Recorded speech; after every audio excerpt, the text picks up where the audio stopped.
AV in your ears. That's Ambush Vin giving you this audio visual down the most interesting street in the world. With my boy Steve, Fascination Street. You already know. Let's get it when you whip in the Fascination Street. What do you... This is Bo Donaldson, and you're listening to Fascination Street Podcast. Yeah, AV in your ears. That's Ambush Vin giving you this audio visual down the most interesting street in the world. With my boy Steve, Fascination Street. You already know. Let's get it when you whip in the Fascination Street. What do you... Welcome back, Streetwalkers. This is a return appearance. That's right, the lovely and talented Anna Vocino. She came back on. She originally came on the first time back in June of 2022, where we had a blast. I recently listened to that episode to prepare for this one and kind of make sure we didn't talk about the same stuff, and I could not stop laughing. We had so much fun in that first episode. I think you should go check it out. But in this episode, we talk about different things. We touch a little bit on Anna's acting career. She was in the movie Dead Poets Society. So she tells about that experience and what that did for her and kind of getting a glance behind the scenes, plus getting to hang out a little bit with the great late Robin Williams. Speaking of Robin Williams, she also was in the television show The Crazy Ones, which was a Robin Williams television show. It was one of the last things, if not the last thing that he did, well, project that he did before he passed. It was a fantastic show. So we talk a little bit about her experience on that. We talk about one or two of her other previous acting projects. We talk a little bit about some of her health issues. She's fine, but she has had to deal along the way with celiac disease and then some other new cool fun thing that she got to deal with a couple years ago. So we talk a little bit about that and how she's coping with those things and what those things even mean. She makes a fun phone call to see if she is still the voice of a company's phone tree that she did a while back. She's a voiceover actress as well. Anna Vocino has 3 cookbooks that you can buy and a 4th one that is on the way. It should be released around October of 2026. Anna Vocino's Eat Happy Kitchen is the go-to place for 4 of the best pasta sauces you can buy on a shelf. And there's also a 5th one, which is seasonal. There's 4 different dust mixes, which are like spice blends that she sells. And the newest addition to the Eat Happy Kitchen product line, Cheese Bites. So we talk all about the cheese bites. We talk a bit about the sauces, some of the dusts. We talk about the grocery stores that her products are in, and some of the behind-the-scenes machinations about getting into a grocery store. We team up together to offer a very exclusive deal on her website, eathappykitchen.com. For my listeners, the Streetwalkers, it is an unbelievable deal, and by unbelievable, I mean you won't believe the deal. You can catch Anna Vocino everywhere you get podcasts as the co-host on Vinnie Tortorich's Fitness Confidential. And this is my second conversation with the ever-charming and witty Anna Vocino. Prepare to be fascinated. Prepare to be fascinated. Prepare to be fascinated. Is that one of those Owala? What is your bottle there? Yes. My daughter gave it to me for Christmas. I love this thing. My wife's friend, our neighbor, she gave my wife one for Christmas, and it is her fucking favorite thing ever. It's my favorite. She loves it so much. I sip out of it like a sippy cup, like a little baby. I like that it's got that little straw thing. You know what I mean? Oh, that's so dope. You don't have to do, oh, that's so much work. You just do. I know. I don't have, look, I'm not trying to work out here, okay? Unless it's a beer. I'm not doing curls. Okay, all right. Are you ready? Yeah. Welcome back to Fascination Street Podcast. Anna Vocino, what's up? What's up? Thanks for having me, Steve. It is 100% my pleasure. Steve. I'm going to try out a couple of different intros. Okay, are you ready? Yeah. Welcome to Fascination Street Podcast, the only podcast that is certified keto while also being brought to you by Postum. Oh, I hope you're cashing them Postum checks. Okay, no, not that one. Okay. Okay, all right. How about this one? Welcome back to Fascination Street Podcast, the only person who has ever admitted on this show that they got diarrhea during the LSAT exam. Kids, Welcome back. don't eat a McMuffin before you take a standardized test that may determine your future. If I could teach the world anything, that's my legacy that I leave. I've done a good job. You know, when you were on the show the first time, which came out June 13th, 2022, you said the exact same thing. You said, kids, if I could leave you with anything, don't eat an Egg McMuffin right before. And then I said, or just don't eat an Egg McMuffin. How about that? Don't eat that. I don't know. I can't. I don't like to. I'm not going to police people's food like that. You know, that's one of the things that I love about you and our dear mutual friend, Vincent. Yeah. Like I ratted on somebody once to Vinny. I was like, ooh, look at this dude, your friend. Look at this dude. Ooh. He ate French fries. Well, it was like he was eating like a burrito of French fries and he wrapped it in like a frozen pizza. It was just eating it like that. And I was like, ooh, I'm telling Vinny. And I told Vinny and Vinny just immediately tattletale. Vinny goes, Steve, what the fuck? Like, I don't care. Like, that's, who cares? He goes, I'm not the police. Like, I don't. Right. So welcome back, Anna. Thank you. Anna, just regular old Anna. Yes. Boring. Well, regular young Anna. How about that? Thank you. So, like I said, Streetwalkers, Anna was on 6/13/22. It was so much fun. I was telling Anna before the show started, before I hit record, I had so much fun listening back to it the other day. Oh, good. To prepare for this. And I recommend everybody in the club go check that out because it was so much fun. I could not stop laughing. Good. It was a blast. Wow. How do we top that? You're kind of setting expectations high. I would like to lower our expectation. Everyone collectively take a breath and we lower our expectations with our exhale. Okay. Well, Anna's got 3 cookbooks, some eat happy stuff, and some sauces. Yeah. Thanks for stopping by. Right. We'll see you later. Okay, look. Yeah. We're going to talk about a lot of things today. Okay. Some of which we probably did talk about last time, but that's okay because we're going to do this. So last time you were on the show, you were explaining that you kind of, I don't know, were born and for the most part raised in the DC, Virginia area, something like that. Mm-hmm. The DMV. Yeah. Yes, the DMV. DC, Maryland, Virginia. A couple of weeks ago, my wife and I went on a vacation to go meet some friends. Do you listen to country music? Do you listen to Casey Musgraves? I don't even know if she's country anymore. No. So she has a song called Dinner with Friends in Cities Where None of Us Live. And so we did that. I love that. Some of our friends who live in Charlotte, they said, where do we all want to go? And I was like, I want to eat crab in Maryland. And they were like, okay, let's go to Maryland. Great. So this is what we did. We flew into wherever and we went to Colonial Williamsburg in Virginia. Okay. Good job. That was a blast. Oh my God. Yeah, it's awesome. Blew me away. From there, we went to Annapolis, Maryland, right? Great. It was a blast. I ate all of the seafood. Perfect. I felt like the cities were going to ask me to write a letter of apology to the rest of the citizens because I ate all of the seafood. It's encouraged. It was great. But one of the things that I got to hear a lot of and have explained to me was something that you had talked about on our show, on our episode, and I didn't even remember it. It was all brand new to me 3 weeks ago. And then when I heard it again, listening back, I felt like a complete ass. You talked about the Delmarva accent. Yeah. What's the Delmarva accent? Going down the ocean, hon. It's a very diphthong O. It's almost Philly, but it's not. Well, Philly does it, but they say use. But to be honest with you, my grandfather, who was raised in the Outer Banks of North Carolina and then lived in Norfolk, so we would always go down to my grandparents and go to Colonial Williamsburg. We had to go on school field trips, but then also I just lived that life because I was always with my grandparents. He said, like, go out in a boat, in the boat. I was always confused by that because I always thought that was a Canadian accent. My mother had to explain that that's just tidewater coastal splendiferousness. Ladies and gentlemen, this episode is brought to you by the word splendiferous. Splendiferous.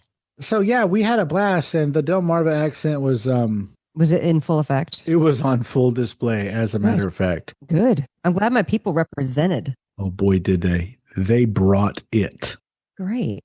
And did you go down the ocean, hon? So you're familiar with the area. There's a place called Chincoteague and Assateague. And so we used to like saying Assateague when we were little. We're like, Assateague says ass. I just kept saying cheek to ass, cheek to ass. Yeah. It made me giggle because I'm 12. So listeners who are unfamiliar, as I was, Chincoteague is on the coast and Assateague is an island. And then there's these wild horses that live on the island and they swim back and forth. The ponies. The fun fact, one of my favorite books as a child was Misty of Chincoteague, about one of those wild horses. Well, let me tell you what. The local movie house was playing that film. Oh, my God. It was the only film they were playing. It was that film. That's all they play. It's everywhere. That's the only copy they have. Now, Misty is not to be confused with Monty, which is a book that is written by our friend. Different horse. That's a Kentucky horse. Respect. It is. Okay, Anna, you're neat. Like tidy or? No. Oh, you're definitely not tidy, but you're a lot of fun. You're the bee's knees, as we say in the business. Okay. Thank you. I appreciate that. I have a lot of questions for you. Okay, go. So we're going to go all over the place. Okay. All right? Yeah. Were you actually in the movie Dead Poet Society or you just hung out on set? Pass. I was in the movie. You can see me. I'm this big. Oh, that's little. Yeah, I'm quite little. I was an extra and I worked for a few weeks on the movie because it filmed at my boarding school in Delaware. I was 15 and a half and we sat around eating donuts and smoking cigarettes and got paid $40 a day as an extra. Now, not to timestamp this, but $40 a day during those days. Whenever they filmed Dead Poet Society, was that 88? Sure. $15 a day in the late 80s when you're 15 years old. That's like $1 million a day. Oh, it's the most money I had ever seen or could conceive of. So at the end of the week, having a couple $100, when usually like I would do summer jobs and I would save specifically $900 and I would have a budget of $100 a month. And that could be all of my going out or spending money for the entire month. So if I went to George's to get a cheesesteak, it had to be like a once a week thing because the cheesesteak was like $3.50 and I had to like, sure. You know what I mean? Like, to walk away with a week's pay of a couple $100. Whew. So tell me about the experience of actually, I'm assuming that was your first entree into the film and televisions. Yes. And it was the first time I'd ever been on a set, a movie set. You know, working as an extra is a fabulous way to learn how movie sets work. It was also, this is something I've never talked about. Oh my God, you get it out of me. Laura Flynn Boyle. It was one of her first roles. She wound up getting cut out of it or was only in it for like a second. She played one of the girls doing the Midsummer Night's Dream. Okay. I know that's a deep cut. I know it's not a popular movie to watch now, but it is a classic movie. Maybe some people have seen it. But she wound up kind of getting cut out of it. She was so rude to everybody. Really? I couldn't believe it. Yeah. And I was upset because I think I saw her in something like she'd already been in Twin Peaks or something. Okay. So we were all excited that she was there because it was like her first like movie to do. And back then it was a big deal to be a TV person who then got to do a movie because back then there was no crossover. Sure. You're either a movie person or TV person. But anyway, if the timeline serves me right, I was excited. Well, that is lots of fun. Or she was an unknown and I can't remember. It was so long ago. But regardless, she was very rude. Everybody else was very nice, top to bottom. So I thought to myself, you get to sit around all day and then you get to go do some lines. Now, the boys at my school had opportunities for speaking roles. The girls really didn't. Well, it's kind of a boys' movie, yeah. Yeah, it's set at a boys' school. That was fun to then be able to see the movie and see all my friends. When's the last time you watched it? Oh, gosh. Probably a long time ago.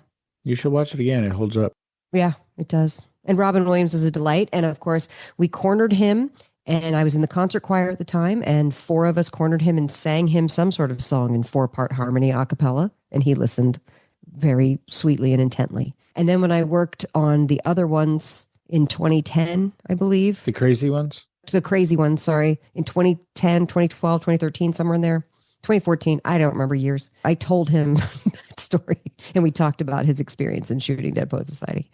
And he was very lovely about it. He didn't remember that, of course. He obviously remembers shooting Dead Poet Society. He was on a ton of drugs back then, so he wouldn't remember anything. Hey, Here's a question for you. Now, I watched Crazy Ones. Yes. I loved it. I thought it was a delightful TV show. It's great. I think it only lasted 1 season. Is that right? 1 season, 2 seasons. It was short-lived. Great cast. It was too short. It was barely finding its legs when they sliced it. Mm-hmm. And it broke my heart. Now, this may sound gross, but there's some bookend things going on here. So your first experience on a set was with Robin Williams. Mm-hmm. And his last experience on a set was with you. What's the common denominator? Because that was the last thing he did, right? I think it was, yeah. I think it was. I think it was shortly after. It was so shortly after that in my head. Maybe that's why it was only one season, because it was so shortly after the first season aired. Well, no, it got canceled before did he it? passed. Yeah, it did. Because in my head, back then, I was like, we don't know. So we just make shit up. I was like, oh, they canceled it. And so that's why he committed himself that way. No. But that's not what happened. But in my head, that's why I know that it was before. Because I associated those two things incorrectly, I might add. By the way, I was only on set for a week shooting, and it was a big guest cast because it was, what's his name, 6 sisters who were overbearing, and I was one of the 6 sisters. And Robin Williams was so lovely, and he hung out on set. He stayed there. He talked to, like, he was shepherding and mentoring people, because it's really hard to guest on a show that's not yours, where everybody knows each other and they have a shorthand. And he just went out of his way to make everybody feel so comfortable. You don't see that very often when you're guesting on someone's show. And so to me, he was as lovely as any human could be. So I have heard that, like, when people are guesting on a show, like sometimes they're explicitly told, if it's not in the script that you're talking to any of these people, you don't talk to any of these people. Yeah. No, I mean, every set's different. Every show is different, but yeah. Sure. Well, that was a lovely jaunt down memory lane. Thank you. I love that movie, Dead Poet Society. Me too. And I like I said, I loved The Crazy Ones. That was appointment television for me. I loved it so much. Hey, Streetwalkers. Here's a word from our sponsors. Let's get back into it. Tell me about K-Bomb. FM? K-Bomb. FM? I just always think of the way Lance Kroll says it. Sure. Gosh, I've been trying to get that band back together because I just feel like, why not do it now? Was Brian Husky on that? Brian Husky was on that. My boy Bresky. Yeah. I reached out to him a couple of days ago and I was like, hey, man, come be on my show. And he was like, okay. Oh, good. Well, I don't know if it's going to happen because that was. Did you tell him you know me? No, I didn't. I try not to pull rank around here. No, you should. And tell him I said hi. I love that man. By the way, you have to get back to me because Anna said, Brian Husky is a delight.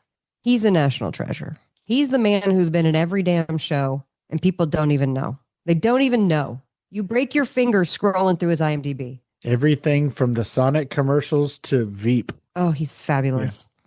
Yeah. Okay, so tell me about K-Bomb. What do you want to know about it? What was it? Look, I know you and I are just having a conversation, but there's millions of people who are listening going, what the fuck is K-Bomb? K-Bomb FM is a fictional radio station based loosely on K-Rock, a famous real radio station in Los Angeles. K-Bomb FM was the radio station that was the workplace location, comedy location of Free Radio, a show that I was on in 2007 and 2008. So it was called Free Radio. Mm-hmm. This was a VH1 show? It was on VH1 and then it ran on Comedy Central as well, 2009. That ran for 2 seasons. 2 seasons. And then you killed it. And it had the weirdest ending because we didn't know if we were getting renewed. So we're like, let's make it weird. So if you were to go back and watch it, which I don't believe you can, you will see a weird ending. So y'all did it weird on purpose. So how was the show? Was it improv? Was a lot of it improv? Was it all scripted? What was the show like? So Lance and my husband, Lauren, and then sometimes we had a couple of other writers. Lauren Green. We talked about this. Lauren Green, Lauren Michaels. Go ahead. Lauren, that's right. Lauren Tarquinio Green. Lauren and Lance for the most part. And then like David Hornsby came in for season 1. Jackie, oh my God, I can't remember her name. She's so fantastic too. Onassis. Jacqueline Onassis came back from the dead. And she's very funny as a ghost, by the way. Hilarious. I mean, what does she have to lose? Exactly. She came to play. She pulls no punches. It was written in the sense that we needed to have a character arc for the season for all the characters. We needed to tell a story of this workplace comedy. We needed to get from A to B. And so that part was all scripted. The behind the scenes was all scripted. What was improvised is we would tell the so it was a fictional radio station, but the celebrities would come on to the show playing themselves. And the only thing we would do to prep them was to say, hey, just treat this how you would treat any radio station interview that was probably not great and went awry. Maybe the worst one you've ever been on. Oh, I've done some radio things where I'm like, okay, this went off the rails. But obviously free radio for comedic purposes must go off the rails because that's what we're there for, to entertain. So we would tell the celebrities, hey, listen, if you would get mad, get mad. If you would, freak out, freak out. If you would get quiet, however you want to react or call somebody out, like that's fine.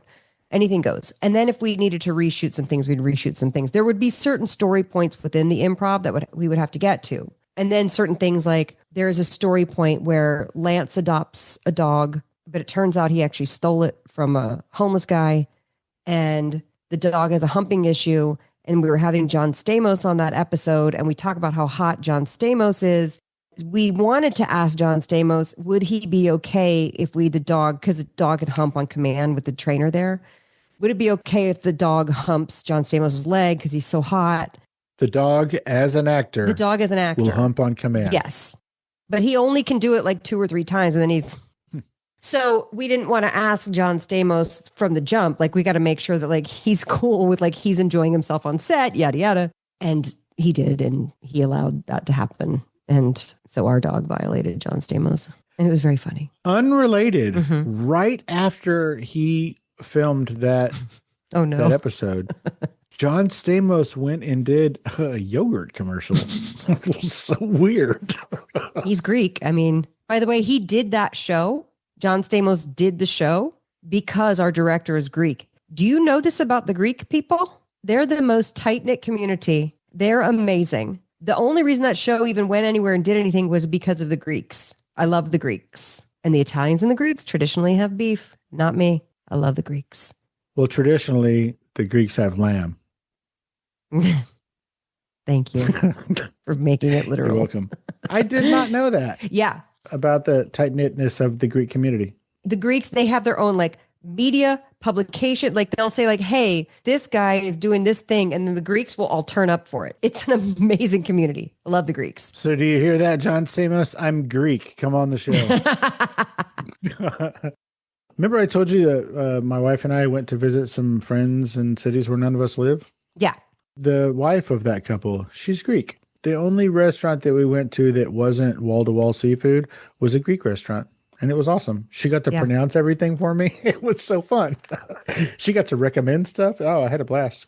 That's great. The Greeks are intense. They are for real. They are legit. I love the Greeks. And the food is amazing.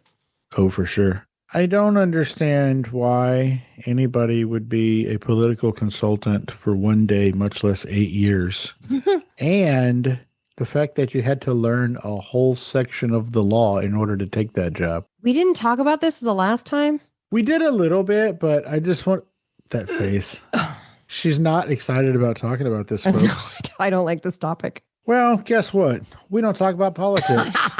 So pass. We're moving right on. Yeah, pass. I really am going to pass. I love that you're actually passing. I really am. I mean, no, I'll talk about it. It's fine. I hate politics. It just seems so weird. Here's why I don't like talking about it. People don't want to hear anything. And I'm not even getting political. What they don't want to hear is they want to believe that everything on their side is pure and good and correct and lovely. And I'm here to tell you that was not my experience on either side. It's showbiz, baby. And I don't like it. And I did not enjoy it. Well, good. You got to peek behind the curtain on that, too. I did.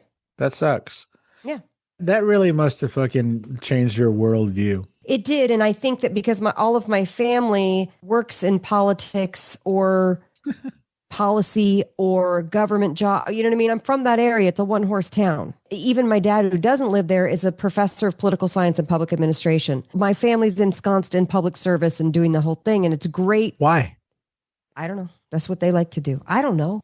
I like to do the funny voices. Who knows? I don't know why I was born that way to these people who actually like do nice things for other people. But I got involved in the actual political campaign side, doing campaign finance reporting. And it was a wonderful day job to be able to pay the bills and go on auditions and build my career. Sure. But it wasn't something for me that was going to be sustainable long term. And I didn't like it. I developed resentment lumps. I'm glad you brought that up. Yeah. Last time you were on the show, we talked about resentment lumps.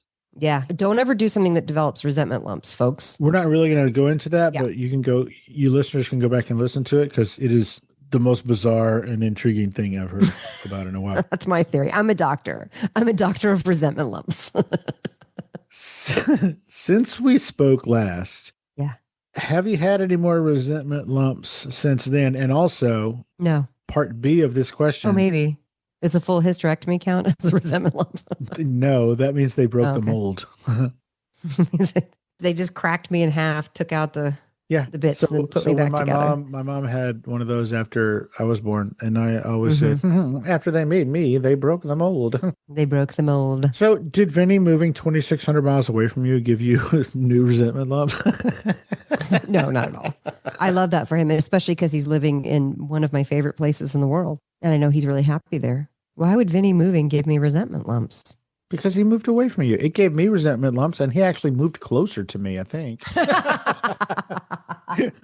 No, resentment lumps have to be when you're doing something so out of alignment with who you are as a person that you're creating unrest within your body. Listen, somebody could be doing politics and they love it so much, it's not creating resentment lumps. But if you're doing something that's so out of alignment with where your heart is, you will create sickness in your body. That's my theory.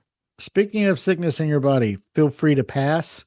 However, Pass. I love to pass. It's like canceling plans. I'm going to cancel this podcast. we're going to get canceled. Best thing that ever happened to us.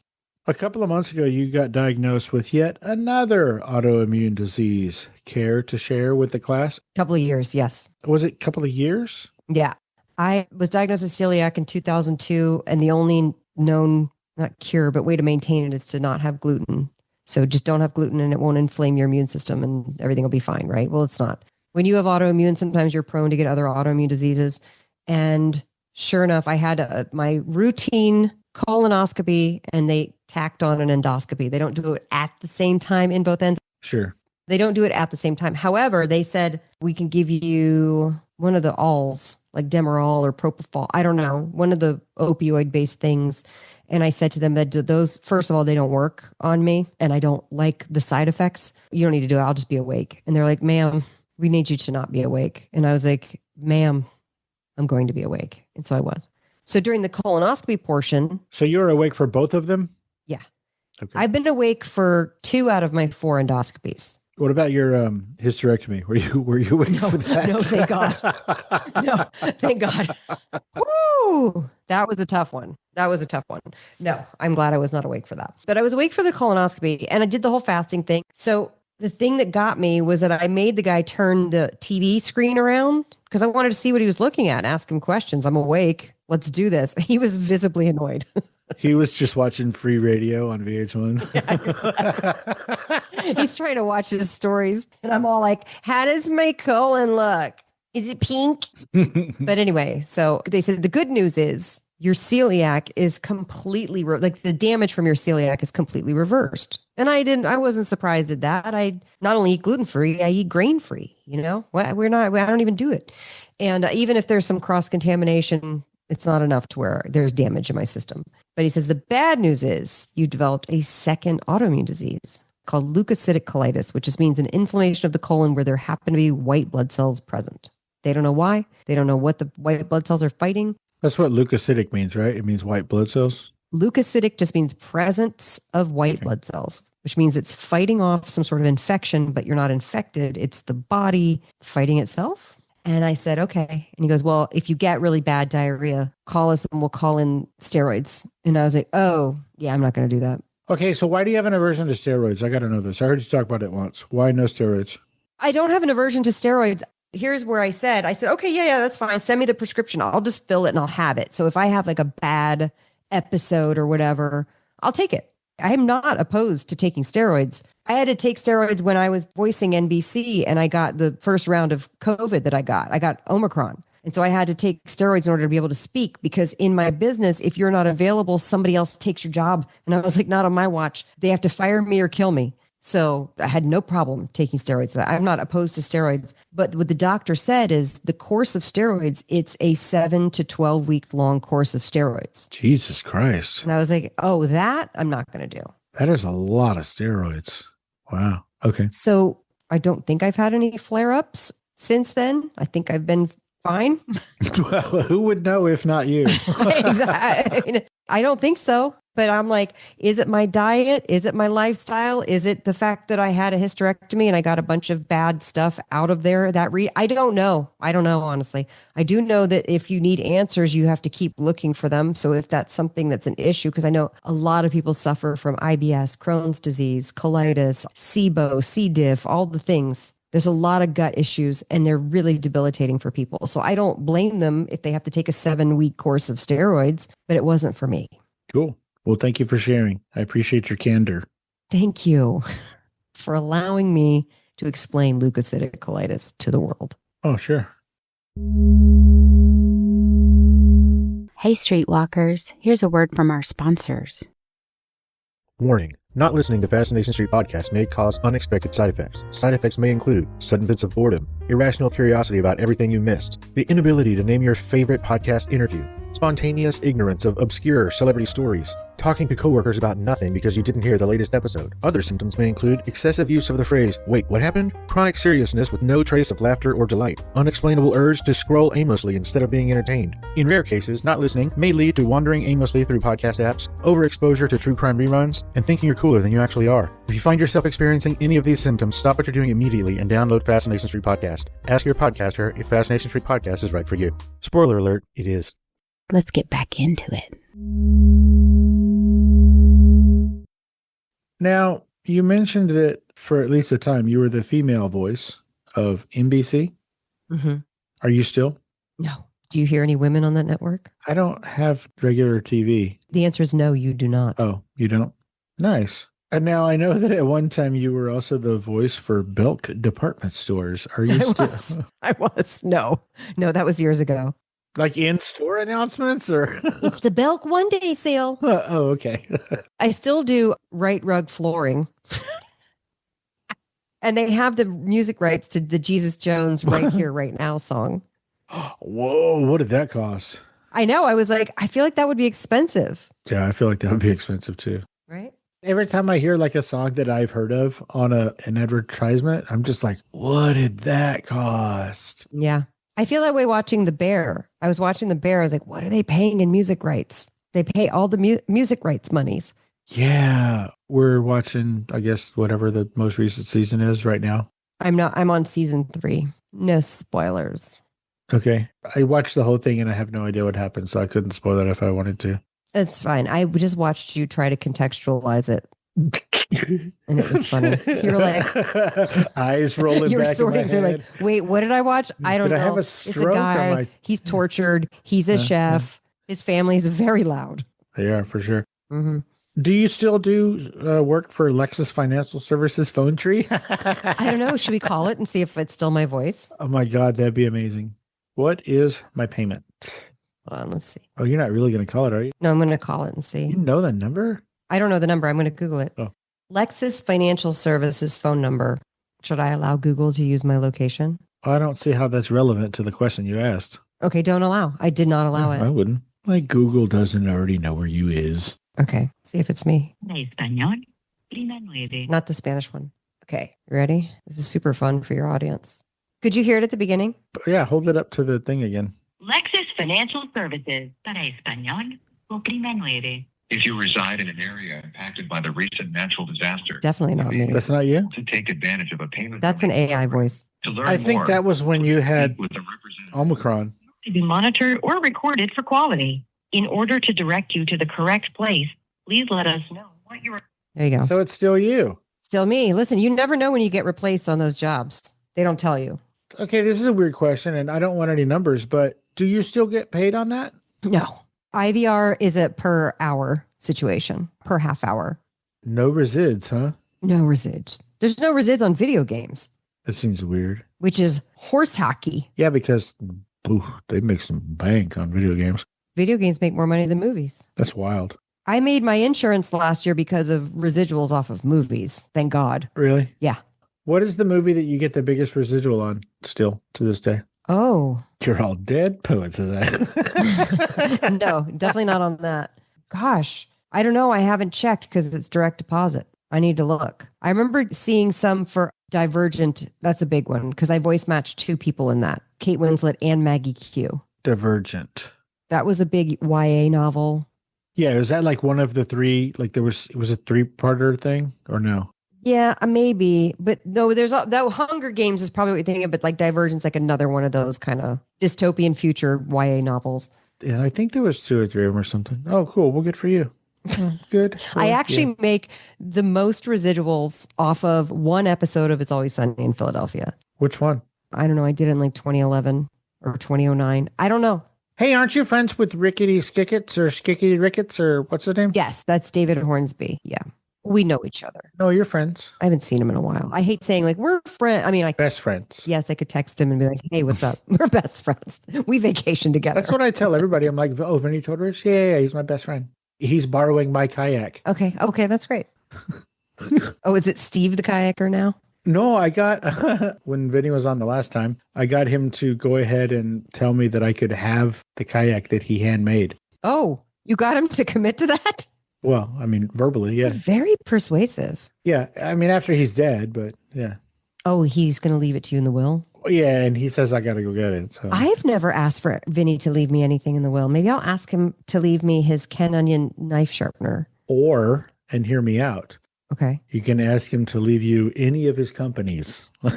Jesus. I don't want them. I have my own company. I don't want any more companies, Steve. Let's talk about your companies. Okay. But first,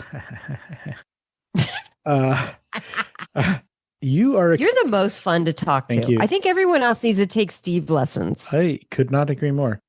You are a comedian and an Italian. Mm. How hard is it for you to keep your mouth shut during some interviews? Here's why I'm asking. I heard you as a guest on a podcast. I won't say who it is because it is one of your friends. You were talking about the keto explosion in grocery stores. Yes. The host, your friend, was explaining that he eats, and he stressed this, the right way. And then he went on to explain that he eats keto, plus heart-healthy whole grains, and Great. a bread that is made entirely out of seeds. I could not stop laughing. It made my tum-tum hurt. Did I laugh or did I keep a straight face? You kept a straight face, and you were just like, yeah. And then you just went on with what you were saying about the keto explosion. How did you not set your hair on fire and jump out of the window? Because every day I talk to people, and every day people say, whether it's a new acquaintance or a fan, or I like to pick up the phone. Yesterday, I called 3 people. I left messages. I call people who are either investors in my company or they're customers of my company. I just like to call them and talk to them. I hear people say, well, I'm gluten-free. I go, okay. Oh, cool. And then we're out to eat somewhere or whatever, and they get the avocado toast and the pasta and the thing. And I go, oh, not everybody has the same definitions. You know what I mean? And that's okay. Everybody can live their lives the way they want. It's kind of like what we were talking about earlier with like you tattling on somebody. Like, I'm not the police. Like, I'm not gonna, and especially in the context of an interview. I did a podcast and I hope it gets back together. And I love this. I love doing this podcast. Dr. David Kipper and Peter Tilden, Bedside Matters. Fabulous podcast. Both 2 great guys. Peter Tilden's a legend in the radio world. He's been around for forever. And he's also Jason Alexander's producing partner. Fabulous guy. And then Dr. Kipper, I'm in love with Dr. Kipper. Like, I love him. He's the only man that I would leave my husband for, but just because of the medical care. Does that make sense? Yeah. What about Dr. Drew? I Me too. Oh, wait.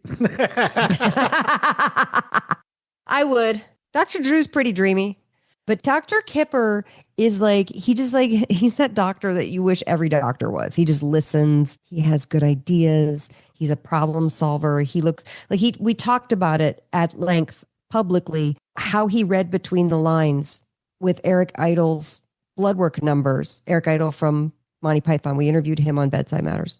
And he read between the lines to discover his pancreatic cancer early and get him the medical help he needed so that Eric Idle is still with us today. Wow. That's incredible. And a disease that's just, he's just that guy. He's just a lovely guy. But we playfully go back and forth about, he thinks that it's the plant-based way. And I'm like, well, I think meat is actually healthy for you. And, I'm not a doctor though. So what do I know? I'm not going to like interject myself. This is just the conclusions that I've drawn about how my own body works and the types of recipes that I offer to people who are looking for that kind of a solution. But I cannot tell you, I'm not a scientist. My big pet peeve is when I go on a podcast and they're like, so why no sugar? I'm like, I don't know. I just don't do it. I have so many other things that I could talk about. I do not know the science behind sugar. I can't explain to you what insulin does, but I know that I'm insulin resistant. And when I eat a lot of sugar, I become type 2 diabetic, and I don't want to do that. But I can't explain the mechanisms behind it. Why don't you interview a doctor?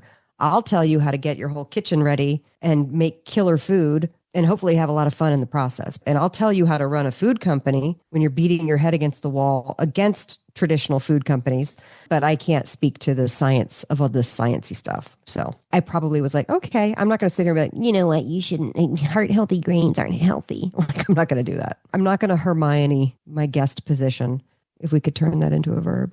I don't think we can. But we did. I don't know. You did.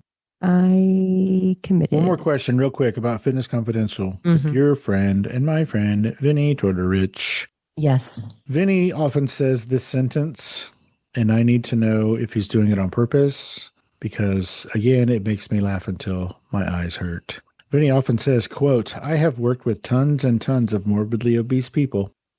Now, every time he says that, I laugh my ass off because I don't think that he knows the irony in what he says. He says that sentence all the time. And yet he's married to a Brit who would very much pick up on that. It is the funniest thing. No, I don't think he is aware of his word choice and the double entendre contained within. Eat Happy Kitchen. Okay, first of all, you have 3 cookbooks. Count them. 1, 2, 3. A 1, a 2, a 3. The first one is called Eat Happy. The second one is called Eat Happy TOO. What's the third one called? It's called, I said Eat Happy Bitch. Eat Happy Italian. I said Eat Happy Bitch. The 3-peat. Eat Happy Italian is my third cookbook. My latest creation and the one I'm most proud of. Why? Because it's food from my heritage. These are grandma's recipes?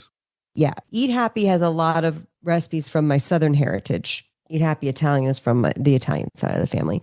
And also all of my trips to Italy and spending time there and the difference between Italian food and Italian American food, which hopefully I've delineated within the cookbook. And then the fact of the matter is doing them without the processed sugars and grains, doing those classic recipes.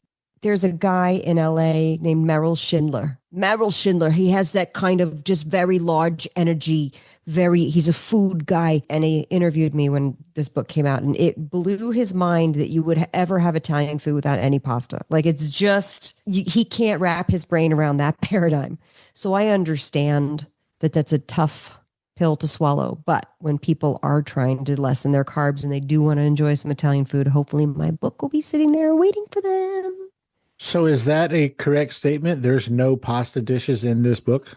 I mean, there are pasta dishes, but there's no traditional pasta. So I have an amatriciana, I have a alla gricia, I have the pesto with gnocchi, I have the cacio e pepe, but I do it with asparagus. So things, we use vegetables, or you can just make a bolognese and just eat it. Because bolognese is nothing if not Italian chili. Oh, for sure. So. For sure. Ossobuco is like one of the best Italian dishes you can get in the restaurant. Surprisingly easy to make at home. Chicken parm is one. You're never going to find a low carb. You might find a gluten-free at a couple places that specify that. In New York? In New York. But, chicken parm, you can make that at home and you're like, oh my God, why am I paying $28 for this at a restaurant? You can make it at home. Actually, $28 is probably more expensive now. Real quick, you mentioned Italy and your friends in Italy. Yes. As you know, your friend, Paul Capelli. Yes. Is a previous guest of the show. Yes. This is weird. Earlier today, I was speaking with a gentleman. He has a book on grandfathers coming out in a few months. And in his previous life, back in the 1980s, he worked at McCann Erickson. Oh, wow. Did he know Paul from those days? And I said, what are the chances that you know Paul? And he said, I knew him very well. Wow. So then, just randomly out of nowhere, we just started talking about Paul Capelli. He was sharing stories about Paul, and he was completely unaware of everything about Paul. His whole life. I was like, okay, well, after you saw him last, a couple things happened. His whole life changed in every way. But it was just I thought it was really cool that just randomly, I'm just talking to this dude who happens to know this dude that I talked to a few years ago. That's amazing. It was really sweet. I thought you'd get a kick out of that. That's awesome. His legacy lives on. It sure does.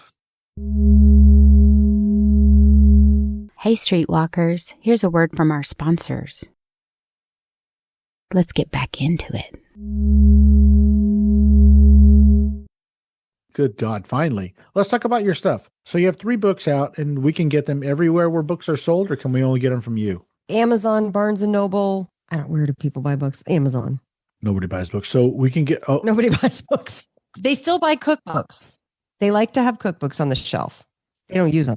yes, they do. They have them, but they don't use them. Hear me out. This is a great idea. I just had it. That's how I know it's great. You do voiceover. Mm-hmm. There is such a thing as an audiobook. What if you did an audio version of your cookbook? I have been meaning to do this for years, and I'm very sorry that I haven't. If only you knew someone who had a VO booth right behind them.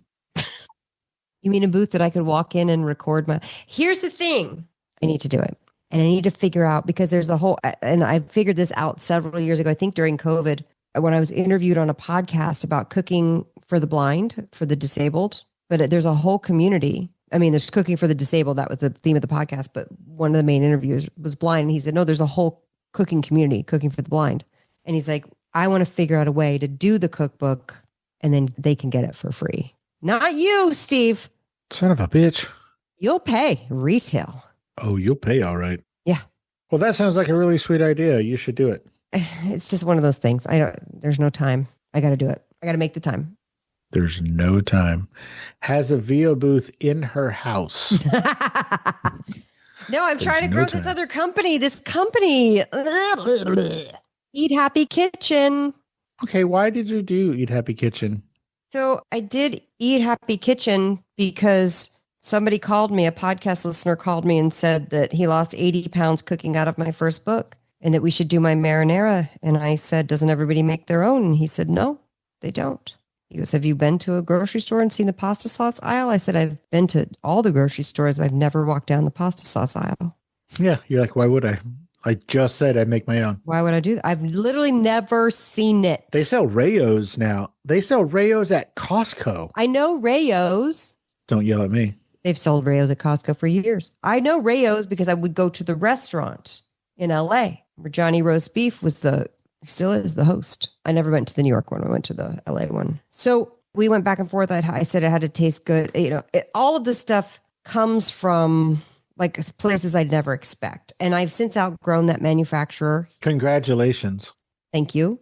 We're in 1,000 stores nationwide. Are you an HEB? Our pumpkin marinara will be in HEB this fall. And what I'm hoping is that it does well so that they'll consider bringing us into the regular set, because we have 4 regular flavors and then the pumpkin marinara, which sounds like a wild card, but it's quite delicious. Why that one first with HEB? I live in HEB town. So why? I don't know. Who picked it? You or them or what? Them. I mean, if I got to pick, we'd be in stores nationwide. Apparently I don't get a say. No. I just mean, how come HEB is starting with the pumpkin one? Because that's what they decided. So were you at like a food show? Yeah. Well, no, this came about because you pitch on cycles, and our broker in Texas said it's time for HEB's seasonal cycle. Let's pitch the pumpkin marinara. I said, okay, great. So we put together the pitch, and then they said yes. And so I'm waiting for what's called planned demand at the beginning of August. I'm not making the pumpkin marinara till the end of July. And then we will get our planned demand for all the stores that are bringing it in. And I do know Pavilions in California will bring it. Jewel Osco in Chicago, 28 Jewel Oscos carry it. And then all HEBs will carry it. And then it's in Roche Brothers in Boston and random places. All HEBs? All HEBs. Holy shit. I'm going to need you to do some shopping. I'm going to call HEB. Do you know what the B stands for in HEB? No. But. It's BUTT. Do you know that I just censored myself because I didn't want to say but, and then you said but? The reason you censored yourself is because your products are going to be in HEB. Mine aren't, so I can say whatever I want. So when someone says, where's the pumpkin marinara? And I say, if it was in your butt, you'd know. I mean HEB. That's correct. So okay, it was like Henry Edward Butt grocery store. I'm not even kidding. That's the truth. And they're over 100 years old. That is so wonderful. I think it's Henry Edward. Anyway, it's H.E. Butt. So yeah, then they shortened it to just H.E. Butt for a long time. No. It was long before either one of us were born. Yeah, it was H-E butt for a long time. It's he butt. That's so fucked up. But yeah, so it's H-E-B, and we love H-E-B. I love my H-E-B. H-E-B's fabulous. It's the best. So all the grocery stores are on category review cycles. Makes sense. If they say no when your category is up for review, first of all, you have to get it in the door, get a chance to present. Then they decide if they're going to bring you in or not. And it's a lot of conversation because we sell it for a price to the wholesaler. The wholesalers, they have contracts with the stores. They sell it to the stores for a certain price, and the stores have to mark it up with their 35. I say 35 margin. Everybody's a 40 margin, if not larger.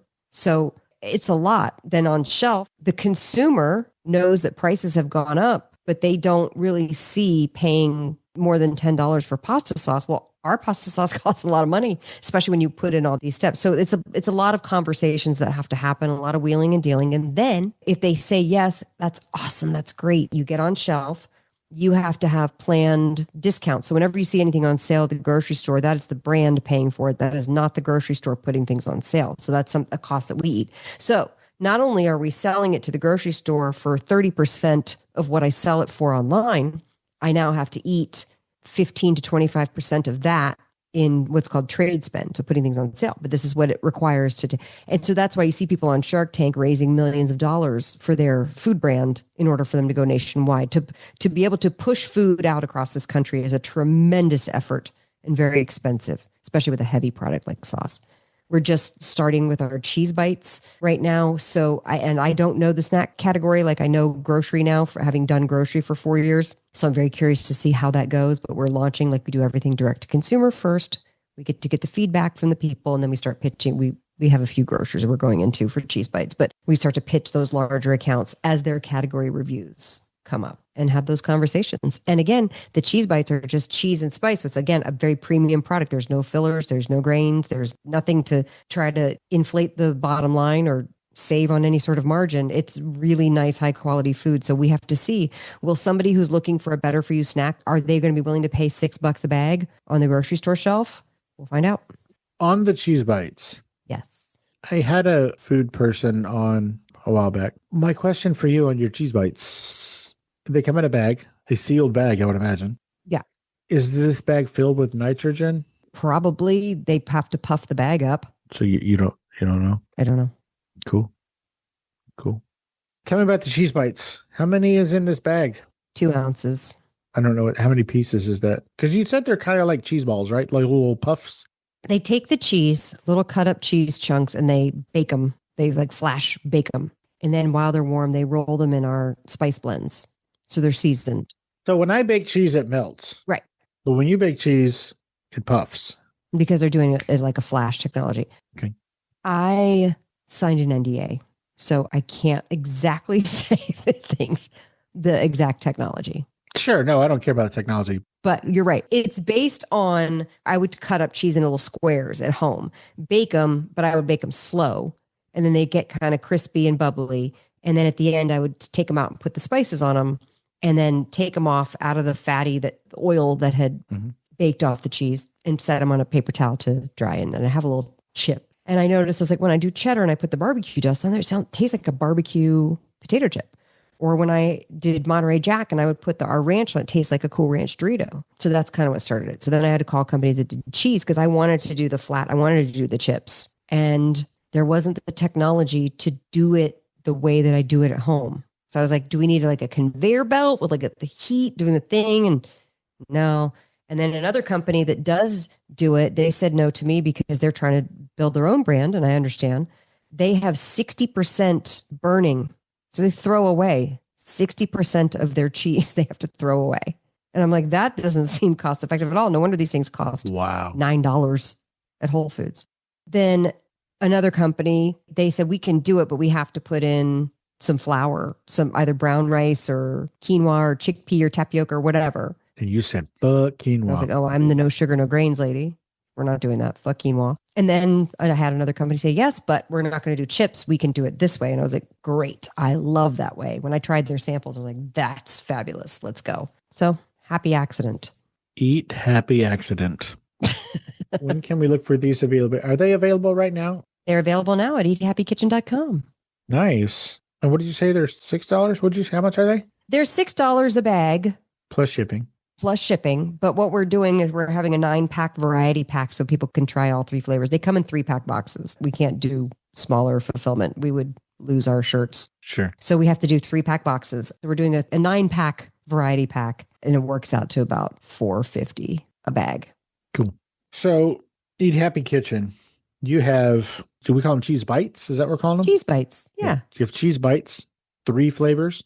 3 flavors. Barbecue and cheddar, Monterey Jack and ranch, and white cheddar and onion, which is our salt dust. And it kind of tastes like a sour cream and onion situation, but it doesn't have sour cream in it. So I don't want to call it that because that's not what it is. Can't you say sour cream flavored like everybody else does?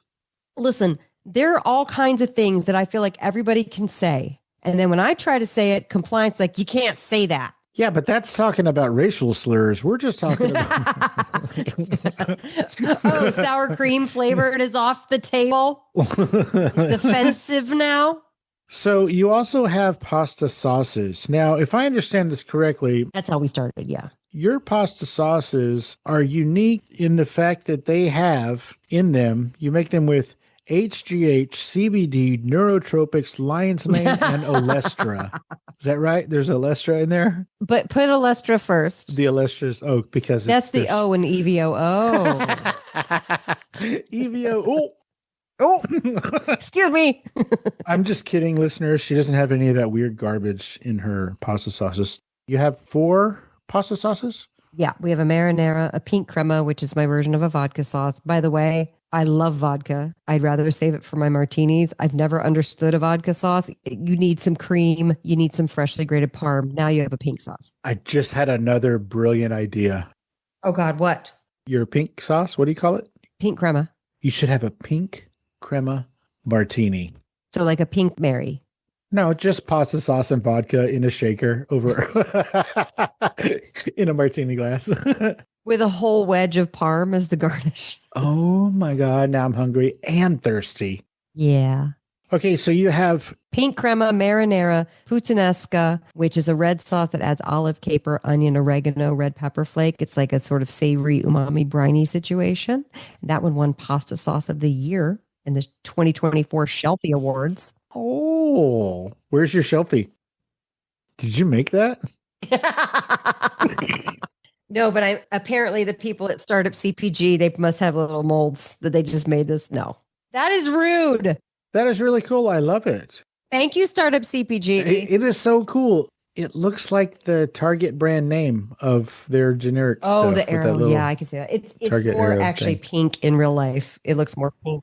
That's really cool. I like it. It's pretty. Congratulations. It's like winning an Oscar for an emerging brand. Okay. Respect. Was that the puttanesca that won that? The puttanesca won that. And Wow. I mean, listen, it's really good. The puttanesca is the foodie fave. All my chef friends like Must that one be. the most. But it is tough because it's not a flavor that Americans know about. Yeah, I'm allergic to Nesca. Are you? But not putta. Hey. No. But when we first came out with it, I was like, oh, nobody does a puttanesca. We're going to kill it. And then I was like, oh, wait, nobody knows what that is. I got to teach everybody what puttanesca is. That's why nobody does a puttanesca. You also have an arrabbiata. Yes. You do. A spicy arrabbiata, spicy marinara. That means angry sauce. Do you know the difference between an arrabbiata and a fra diavola? Yes. Yeah, okay, thank you. Just say it. Just say yes. Arrabbiata is supposed to have pancetta in it. Fra diavolo is supposed to not have any meat in it. That's the only difference? That's the only difference. Isn't that crazy?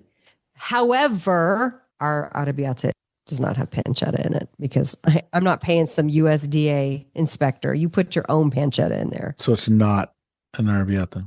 No. It's a fra blah blah blah blah blah. It's a fla fla fla fla fla. It's a fra diavolo. But we call it arrabbiata. You know why? Because Americans don't know the difference. Which is why you can put sour cream on the package. Oh, yeah, that's true. Okay, so is that the whole line? And I don't mean that to sound discounted or disrespectful in any way. So you have 4 pasta sauces. 4 pasta sauces, 1 seasonal pasta sauce, 4 spice blends, and 3 cheese bites. Wait, what's the seasonal one? The pumpkin marinara. So we got marinara, arrabbiata, puttanesca, vodka crema. Okay, cool. And then so the 5th one is Pumpkin marinara. that's seasonal. Mm-hmm. And then you have the 3 flavors of cheese bites. Correct. Barbecue, ranch, and onion. Mm-hmm. You also have your powders, right? Yes. Tell me about your powders. Your dust. Tell me about the dust, bro. Tell me about your angel dust.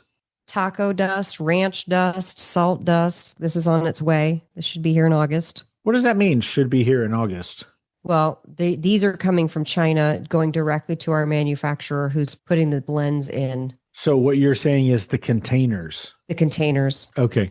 But I'm saying these should be for sale in August because they're on their way through customs right now. As of right now, if I go to your website, I can't buy dust? You can buy dust. They're going to be in our canisters. Okay, so they're just not in that packaging that you're holding up. Exactly. Okay. This is the new packaging. And it'll come in a little box and it'll have a little... Since you have it right in front of you, how much is in there? This is going to be 4.3 ounces. Oh my gosh. Whereas our canisters had 3.2 ounces. So that one in your hand, that looks like the old school like black pepper tin that we all grew up with, right? Yes. The old McCormick tins or the old Old Bay tins. That's what I based it on. Cool. Yep. How come it took you so long to change your packaging? Or why did you change your packaging?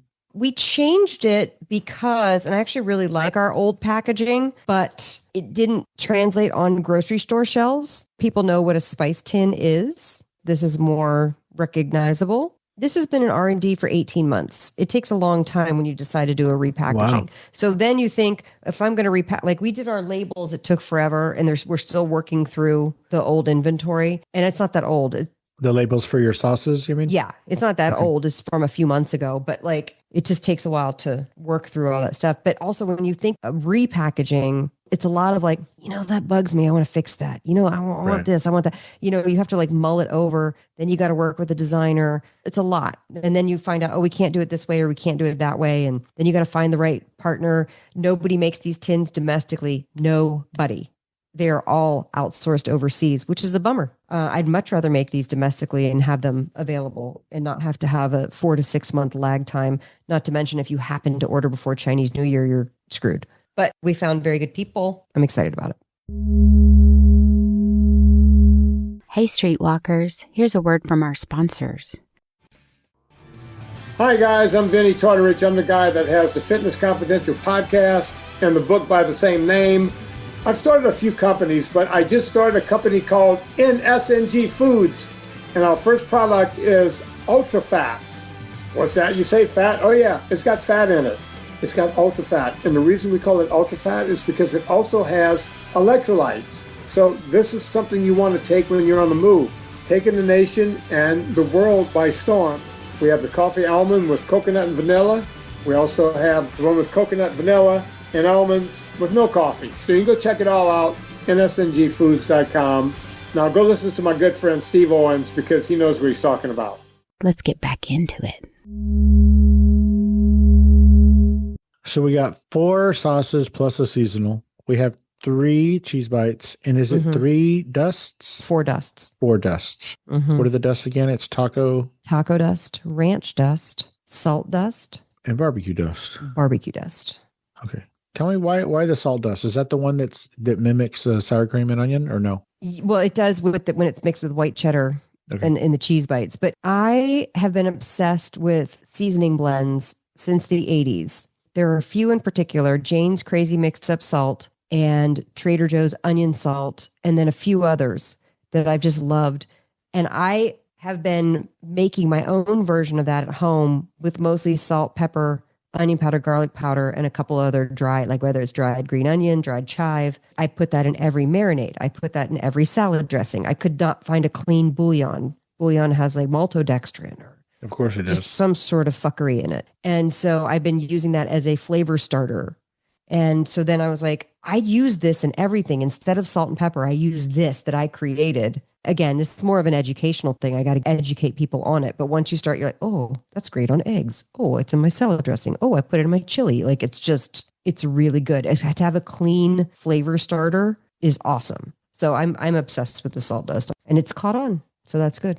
Are you going to package it with like a little tiny straw taped to the side so people can just snort it? No, but that's a very good idea for branding for somebody who wants to do a spice cocaine crossover with their branding. Be amazing. Okay, so here's what I'm offering you, listeners. Not just today, but forever. If you go to eathappykitchen.com and you order any of these things, the sauces, the cheese bites, the dust, if you order any of those, where it says whatever promo code or whatever, if you put in Fascination Street, you will get any of those items, all of those items, for full retail price plus shipping and handling. Right. Right? Is that a deal? Do you agree? Steve and I were talking off the air, and he's like, how do we treat our listeners? I said, this is how you treat them. And if you want to get 2, it's just twice the price. It's just twice the price. Yeah. Exactly. You know what? Let's change that promo code to Streetwalkers. Okay. Because that's what my listeners are called, and Fascination Street is just too long. I feel like the Streetwalkers should buy the puttanesca sauce. No reason. No reason at all. I love that. For real, though, everybody go check out eathappykitchen.com. All of those products are there and amazing. Look for them in stores. Particularly, I'm going to be hanging out at the HEB waiting for that truck to back up. Nom, nom, nom, nom, nom, nom, nom. As soon as I know, I'm waiting for the planned demand because they said it was all HEBs. And I was like, great. I don't know anything else. Do you know how many HEBs there are? 300 and some. I feel like there's just 300 in San Antonio. There's got to be more than that, right? It's 3 million stores. That is awesome. It's only 300 and something stores? Isn't that a lot of stores? Yeah, but HEB is so big. I thought it was bigger. I thought there was more than that. Texas, you guys, it's too much. I know, but it's not just in Texas. Oh. It probably is just in Texas. HE Butts, Texas original. HE Butts. Hey, Google, how many HEB stores are there? More than 435. See, you're just wrong. Whoa. Okay. There's over 360 just in Texas. Okay, great. That means you just increased my order. Holler. Holler. Additionally, they operate more than 50 stores in northern Mexico. The fuck? I don't think we're going in there. Yeah. That's in addition to the 400 and some? That's part of it. So there's over 360 just in Texas. Yeah, it's based here in my hometown. I'm telling you, bro. Bruh. It says 340 in the United States, according to this. I don't like it when you're right. Boo. Boo. Every time I go to HEB, which is every Friday plus some, I'm going to go there tomorrow, as a matter of fact, and I'm going to say, excuse me, Mr. Manager, can I get some Eat Happy Kitchen, please? As soon as I know it's available, I will tell you. And here's the thing. I don't know where they're going to merchandise it. I don't know if they're going to put it in the regular pasta sauce aisle or if they're going to put it with all the sugary sweet pumpkin things. I actually hope they don't put it with the sugary sweet pumpkin things because people might think it's a jar of pumpkin pie filling, and it's not. It is a savory fall autumnal sensation. Well, here's what I know about HEB. Mm-hmm. They have their shit together. They do. They know what's up. So I don't think they're going to put it in the wrong place, but who knows? I'll keep my eye out. I'll take pictures. It's our one wild card product. It's like Vinny's book. We don't know where to put this. We don't know what to do with this. Oh, I just got a spam call that says this call is to authorize the payment of $1,499 for the recent order of Apple MacBook Pro on your Amazon account. Should I go ahead and authorize that? Yeah, or otherwise I won't get it. Okay. Oh, it's you? It's me. Okay, great. Thank you. I appreciate it. Wow. Well, good luck on the grocery stores. I love that you're in grocery stores. That is one of my favorite things. Thanks. It's hard work. I can't even imagine. And like the more I learn about grocery stores, the more confusing it is. Because like, you know this, and maybe some of the listeners do, but you have to pay for where it is on the shelf. Yeah. That is the craziest shit I've ever heard. If it's on an end cap, that costs more. If it's up top, that costs more. If it's down low, that costs less. Like that's why all those bagged cereals when we were growing up were down at the bottom. The generic and the store brands? Yeah, the ones that were in the bag instead of a box. That's why they were down there, is because they didn't want to pay for that shelf space. Yeah, it's crazy. And that's why a lot of grocery stores have the same throughout them, because the big companies have the money to pay those fees. We've had to say no to many opportunities, and it hurts my heart. One of them in my hometown, because the slotting fees were too high. And we're just like, we don't think that we're going to get the traction. And they wanted to put us in like the better for you section. And we were like, we need to be in the main pasta sauce. We need every shopper who's buying pasta sauce to have the availability to see us there. And that hurt my heart. Right. Otherwise, it doesn't make financial sense. Yeah. Right. So, and that's why somebody like Kroger is a great partner, because we just got into 500 Kroger banners owned by Kroger, not actual Kroger stores. King Soopers and Ralph's and whatnot are all owned by Kroger. They do not charge slotting for us. So I love them because they put us on 500 of their store shelves without any slotting fee or free fill. So that kind of kickstart is amazing, but most stores don't do that. So a free fill for the listeners is like, hey, we're going to order a pallet of this sauce, but we're going to want another pallet for free. Yeah, it's like the first case or two. If you want to be in that store, you have to give them a case or two for free. Okay, you think, okay, well, you're just chumming people some cases. That's fine. Yeah, you got 500 stores. That's a lot of money. 500 stores is a lot of money. You got to make it. You got to ship it there. But then you're not just paying for you to do that. The distributor bills back what they would have made on it. So if they're marking it up 25%, that's an additional 25% that you're paying plus their fees to deliver it into the store. It's very expensive. Let's just say H-E-B says, hey, okay, cool, we'll do that, but we want 200 free jars. And then the distributor goes, well, that's cool and all, but I'm not losing money on those 200 jars, so I'm still getting paid. Yeah, because they have to still have the dudes deliver everything. The trucks are running. They have to be filled with gas, So, But by the way, H-E-B doesn't do that. That's another reason why we really want to be in H-E-B. We're in Central Market now, but, they're owned by the same company, but they have like a gang rivalry or something. Because I'm like, but we want to be in both. You're going to sell the shit out of them at Central Market. Central Market is your audience for sure. Oh, yeah. No, we do really well at Central Market. We love Central Market. Love it. But I do my tours of Central Market where I go to Texas and I go around to all of them and demo, and I love it. It's my most favorite grocery store in the nation, but they're in like central urban locations. So they're not going to be, we're a suburban shopper. I mean, you have to make like a day trip out of it. Like you have to love going to the grocery store, which I do. What are you talking about? But I'm saying like Central Market is like you have to like in Texas, driving around in Texas, like if you don't live near a Central Market, it's appointment shopping. Oh, okay, yeah. You know what I'm saying? Which is great. But I mean, they are in high traffic areas. Like, oh, for sure. But we're not going to get like somebody just running. Oh, you know what? I'm just going to run down the street an hour and a half to Central Market and grab your sauce. Like no one's going to do that. That's why you have to get it in more grocery stores. I like to tour around and demo and meet people. Well, holler at a fat kid the next time you're doing Central Markets in San Antonio. How dare you? Oh my God, I will. Now, San Antonio is the one I haven't been to. You've been to Austin though, right? I know. What is wrong with you? I know. I'm not far from Austin. I know it's not far. I just had to cut one out. It was either Houston or San Antonio, and San Antonio got the snip both times. Sure. Yeah. Sure. Yeah. I love Central Market. Best grocery store. Next to H-E-B, sure. I mean, I love H-E-B. I know. Please accept us in your store. Yes. Well, Anna. We did it. This was a weird way to end. It's just kind of like, No, just end.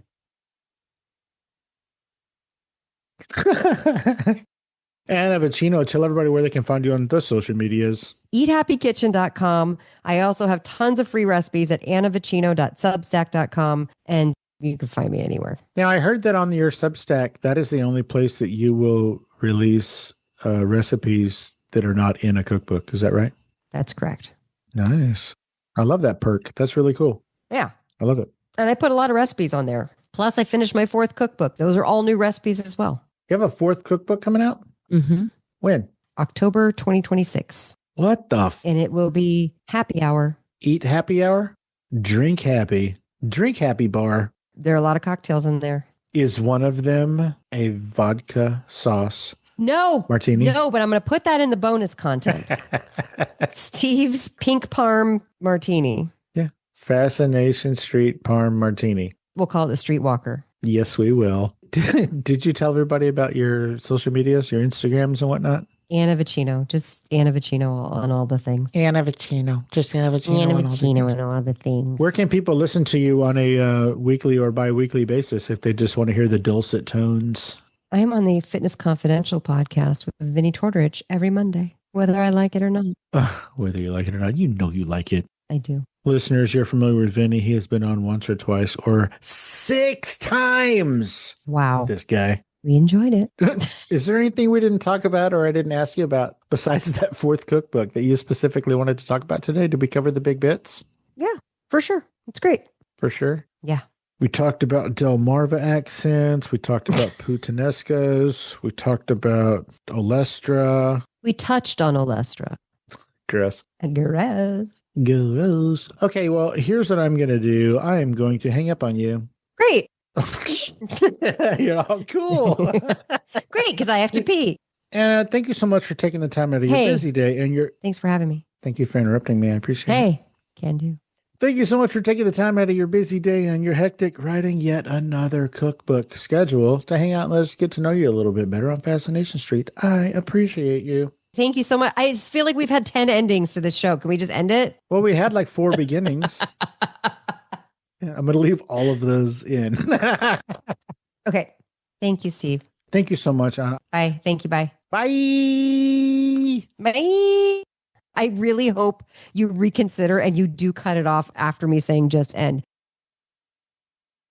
Hey, Steve, fuck right off.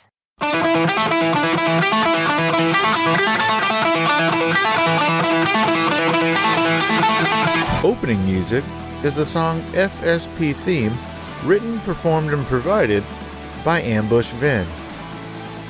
Closing music is from the song Say My Name off the 2021 album Underdog Anthems, used with permission from Jack's Hollow. If you like the show, tell a friend. Subscribe and rate and review the show on iTunes and wherever else you download podcasts. Don't forget to subscribe to my YouTube channel. All the episodes are available there as well. Check me out on Vero at Fascination Street Pod and TikTok at Fascination Street Pod. And again, thanks for listening.